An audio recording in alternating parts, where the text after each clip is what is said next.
قیام کے تعلق سے سوال ہے اعلیٰ حضرت فاضل بریلوی رضی اللہ تعالیٰ عنہ سے، فتاوی رضویہ جلد نمبر یہ 29 ہے، اور اس سے پہلے جو میں نے پڑھا وہ جلد نمبر 24 ہے، جلد نمبر 14 ہے، اس کے اندر وہ فتویٰ ہے، اور یہ جلد نمبر 29 ہے۔ اعلیٰ حضرت عظیم المرتبہ رضی اللہ تعالیٰ عنہ سے سوال ہوا قیام کے تعلق سے کہ مولانا صاحب ہے وہ قیام پر تمام طرح کی باتیں کرتے ہیں، سنیے اعلیٰ حضرت کیا فرماتے ہیں۔ میلاد شریف میں کچھ لوگوں نے قیام کیا اور کچھ لوگوں نے نہیں کیا، ان کے واسطے کیا حکم ہے؟ جو لوگ صرف قیام کے منکر ہیں یا پورے دیوبندی خیال کے ہیں، ان کے پیچھے نماز جائز ہے یا نہیں؟ تفصیلی سوال ہے، سوال اطمینان سے سنیے آپ۔ اعلیٰ حضرت کیا سوال ہے رضی اللہ عنہ۔ زید کہتا ہے کہ صاحب مرقات کا قول ہے، یہ صاحب مرقات کا یہ قول یہ ہے کہ جو امر مندوب ہے اس پر تاکید کرنے سے مکروہ ہو جاتا ہے، قیام مستحب ہے، پھر اس پر اس قدر تاکید کیوں ہے؟ یہاں تک کہ رسالہ بازیوں تک کی نوبت پہنچ گئی، قبل نماز عصر 4 رکعت سنت مستحب ہے۔ یہاں پھر نماز کا ذکر ہے، عصر کی نماز سے پہلے 4 رکعت مستحب ہے، تو وہ کیا کہہ رہا ہے مولوی؟ قبل نماز عصر 4 رکعت سنت مستحب ہے، اس پر تاکید کیوں نہیں کرتے؟ یعنی نماز پر تو تاکید کرتے ہیں، سلام پہ سلام جو قیام کر کے، یعنی ہم لوگ کھڑے ہو کے جو سلام پڑھتے ہیں اسے قیام بولا جاتا ہے، کھڑے ہو کے سلام پڑھنا، قیام کر کے سلام پڑھنا، اس پہ تو تاکید کرتے ہیں۔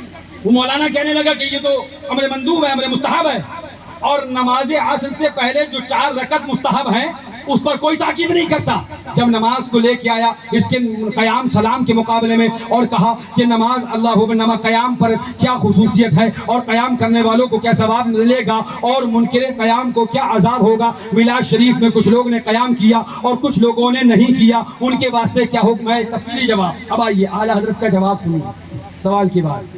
اعلیٰ حضرت رضی اللہ تعالیٰ جواب میں کیا ارشاد فرماتے ہیں؟ اس نے امام اعظم ابو حنیفہ پہ افترا کیا اور قیام مندوب ہے، اگر بعض اوقات اس لحاظ سے، غور سے سنیے گا، اگر بعض اوقات اس لحاظ سے کہ واجب نہیں، ساری مجلس قیام نہ کرتی اور اس کے ساتھ یہ خیال وہابیت نہ ہوتا تو حرج نہ تھا۔ اور اب مولانا صاحب یہ پڑھنے کے بعد یہ مت سمجھ جانا ہم تمہاری دلیل دے گئے، اعلیٰ حضرت نے آگے اس کو بھی ختم کر دیا ہے، اس کا بھی جنازہ نکال دیا، ختم کر دیا۔ اعلیٰ حضرت کیا فرماتے ہیں؟ اور اب سنیے، فرماتے ہیں اور اب یہ قیام شعار اہل سنت ہو گیا ہے۔ یہاں سے میں ایک بڑی اہم چیز ثابت کرنا چاہتا ہوں، اس سے یہ بات پتہ چل گئی کہ کچھ چیزیں پہلے شعار اہل سنت نہ ہوں تو یہ لازم نہیں کہ قیامت تک وہ شعار نہ بنیں گی، پہلے شعار نہ ہو تو یہ لازم نہیں کہ قیامت تک وہ شعار نہیں بنیں گی۔